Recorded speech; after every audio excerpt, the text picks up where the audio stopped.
আমাদের বাবুটা ঠিক জিন্নাত আপুর মতন মারা গেছে। জিন্নাত আপুর বেবিটা যেভাবে মারা গেছে ঠিক আমাদের বাবুটাও কিন্তু এভাবে মারা গেছে। আসসালামু আলাইকুম, আশা করি সবাই ভালো আছেন। আজকে আপনাদের মাঝে কিছু কষ্টের কথা শেয়ার করতে আসলাম। ঠিক জিন্নাত আপুকে দেখে খুবই খারাপ লাগতেছিল এবং জিন্নাত আপুকে নিয়ে অনেকে অনেক বাজে বাজে কমেন্ট করতেছে। তা দেখে কিন্তু খুবই খারাপ লাগলো যে আল্লাহ সুবহানাহু ওয়া তাআলা যেরকম সৃষ্টি করতে পারে তেরকম কিন্তু দুনিয়া থেকে নিতে পারে। যেরকম আমাদের কিন্তু ঠিক জুন মাসের 6 তারিখে আমার বড় আপুর ছেলে বাবু হয়েছিল, তার ঠিক 8 দিন পর কিন্তু মারা গিয়েছিল। যেমন হলো আপুর ছেলেটাকেও কিন্তু ঠিক দুধ খাওয়ার কিছুক্ষণ পরে মানে 1 থেকে 2 মিনিটের ভিতরে কিন্তু আপুর ছেলেটা মারা গিয়েছিল। তাই এই জন্যে বলতেছি যে আপনারা অনেকেই দেখি যে জিন্নাত আপুকে এবং তার হাজবেন্ডকে নিয়ে অনেক বাজে বাজে কথা বলতেছেন। তো দেখে খুবই খারাপ লাগলো। দেখেন, ইউটিউব করে না কারা, সবাই কিন্তু এখন কম বেশ ইউটিউবে কাজ করি। ইউটিউব হলো এমন একটা প্ল্যাটফর্ম যারা ইনকাম করতেছে এবং যাদের এটা এখন পেশা হয়ে গিয়েছে চাকরির মতন। অনেকের কিন্তু করোনার সময় চাকরি চলে গেছে, তারাই কিন্তু ইউটিউব নিয়ে কিন্তু সংসার চালাইতেছে। আমরা কিন্তু কারো সংসার চালাই না, আমাদের যার যার সংসার শেষে চালাই। যেরকম জিন্নাত আপুদের সংসার কিন্তু পাবলিক চালায় না এবং ইউটিউবের মানুষেরা চালায় না। হ্যাঁ, ইউটিউবের মানুষেরা ভিডিও দেখে বলেই কিন্তু জিন্নাত আপুদের কিছু টাকা আয় হয়, এটা তাদের এখন পেশা হয়ে গিয়েছে। বাচ্চা মারা গেছে সেটা দেখাইছে, সেটাকে নিয়েও কিন্তু আপনারা অনেক বাজে বাজে কমেন্ট করতেছেন। কই, আমার বড় আপু তো ইউটিউব করে না, তাহলে কেন তার বাচ্চাটা মারা গেল? কথাটা এটা না। তো আমাদের বাচ্চাটা মারা গেছিলো, কী কারণে মারা গেছে তা জানি না, আল্লাহ সুবহানাহু ওয়া তাআলা জানে। বাচ্চা কিন্তু একদম সুস্থ, ভালো। সকালে ঘুম থেকে উঠেই রোদ দেখাইতে নিয়ে গেছে। রোদ দেখায় কিন্তু নিয়ে আসার 2 মিনিট পরে আপু বাচ্চাকে দুধ দিয়েছে। তার 1 থেকে 2 মিনিটের ভিতরে বাচ্চা হেঁকচি তুলতে তুলতে কিন্তু বাচ্চার দমটা চলে গিয়েছিল। তখন কিন্তু আমি এই ইউটিউবে কাজ করতাম না, মারেম গল্প নিয়ে কাজ করতাম, কিন্তু তখন এগুলো আমি ভিডিওতে শেয়ার করি নাই। কিন্তু খুবই খারাপ লাগছে আমাদের জিন্নাত আপুকে দেখে যে ওনাদেরকে নিয়ে কিন্তু খুবই বাজে বাজে কমেন্ট করতেছে। এই জন্যই কিন্তু শেয়ার করা ভিডিওটা।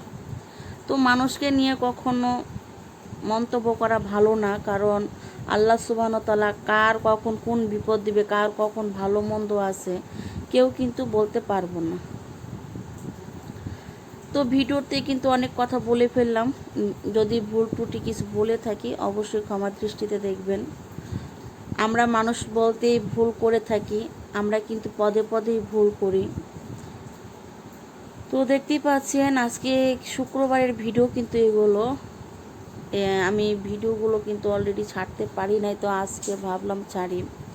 তো এখানে কিন্তু অলরেডি আমি হুজুরদের জন্য আমি কিন্তু প্রতি মাসে 6টা হুজুর খাওয়াই, একদিনে 6টা হুজুর। তো প্রতি মাসে একবার করে খাওয়াই। আল্লাহ সুবহানাহু ওয়া তাআলার কাছে হাজারো শুকরিয়া, আল্লাহ তৌফিক দিয়েছে খাওয়ানোর, সেজন্য খাওয়াই। তো দুপুরবেলায় মুরগি দিয়েছিলাম, রাত্রের বেলায় দিয়েছিলাম কই মাছ ভুনা। তো এখানে আমি যা যা কাজ করতেছিলাম তা কিন্তু আপনারা প্রথম থেকে এ পর্যন্ত যারা আসছেন তারা কিন্তু দেখতেছেন এবং বুঝতে পারছেন।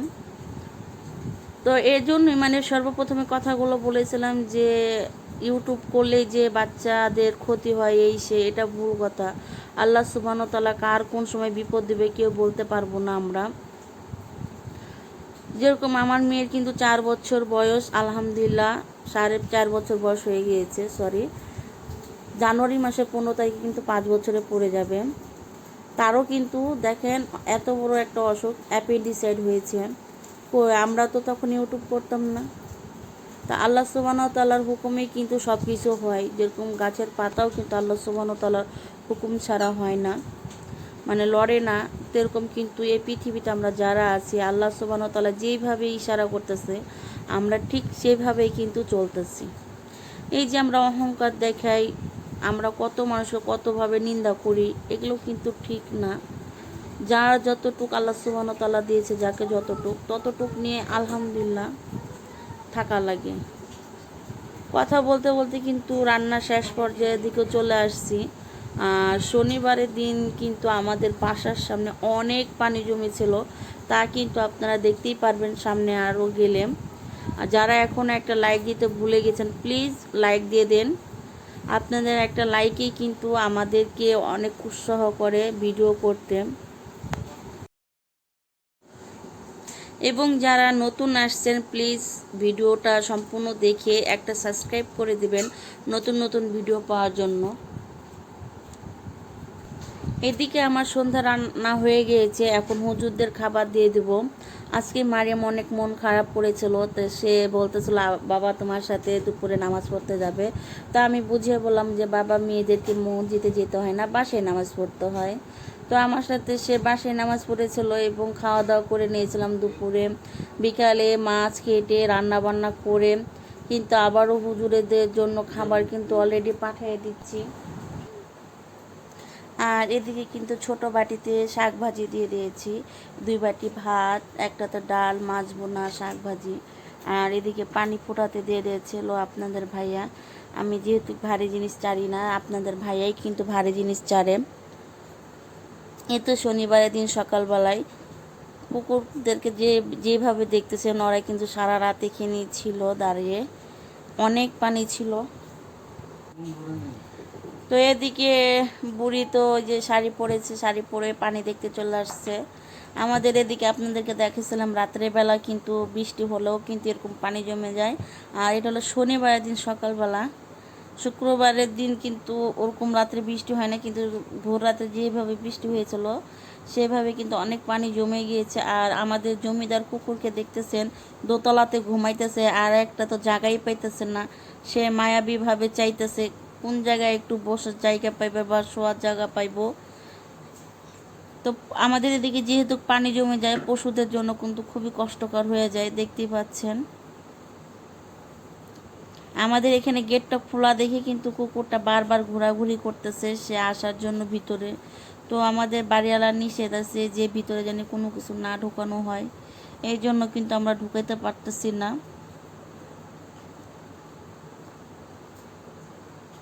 তো এই জমিদার কুকুরের কিন্তু ঘুম ভেঙে গিয়েছে, ওর নিচেরটাকে দেখতেছে মায়াবী চোখে যে না আমি কিভাবে ঘুমাইতেছি আর সে কিভাবে ঘুরতেছে পানিতে পানিতে। ও একবার আমাদের বিল্ডিং আছে আর পাশের বিল্ডিংয়ে যায় শুধু ভিতরে ঢোকার জন্য।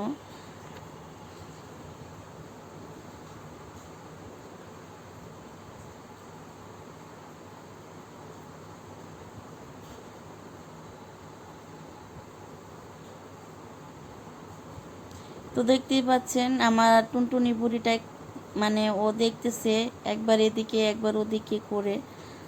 আর সত্য কথা বলতে আপনাদের ভাইয়াই কিন্তু আমাকে এখন অনেক অনেক হেল্প করতেছে ভিডিও করা থেকে, এবং যেভাবে এডিটিং করা লাগে কিভাবে কি করা লাগে সম্পূর্ণতে আপনাদের ভাইয়া অনেক হেল্প করতেছে এবং ভিডিওগুলো তৈরি করে দিচ্ছে। কারণ অনেক সময় আমি কাজে থাকি, বাসার ভিতরেই কিন্তু অনেক কাজ থাকে, যেহেতু আমাদের পরিবারের মানুষগুলো অসুস্থ, সেজন্য একা হাতেও কিন্তু সব কাজ করা যায় না। যেরকম আমার বড় মেয়ে আমাকে হেল্প করে, মেয়ের বাবা হেল্প করে।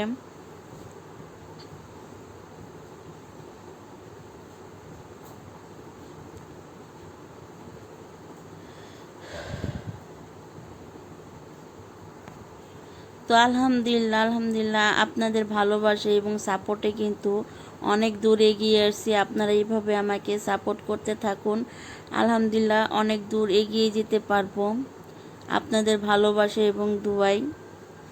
আপনারা যেভাবে আমাকে সাপোর্ট করতেছেন আলহামদুলিল্লাহ এভাবে সাপোর্ট করলে কিন্তু আমরা সবাই কিন্তু সামনের দিকে এগিয়ে যেতে পারবো, পিছনে ফিরতে হবে না। কারণ প্রথম চ্যানেলটা হারানোর যে কষ্টটা যারা হারাইছে তারাই কিন্তু বুঝতে পারে যে একটা চ্যানেল মানে মনিটাইজ করার পরে $10 হওয়ার পরে যখন চ্যানেলটার মনিটাইজ চলে যায় কত কষ্ট হয়।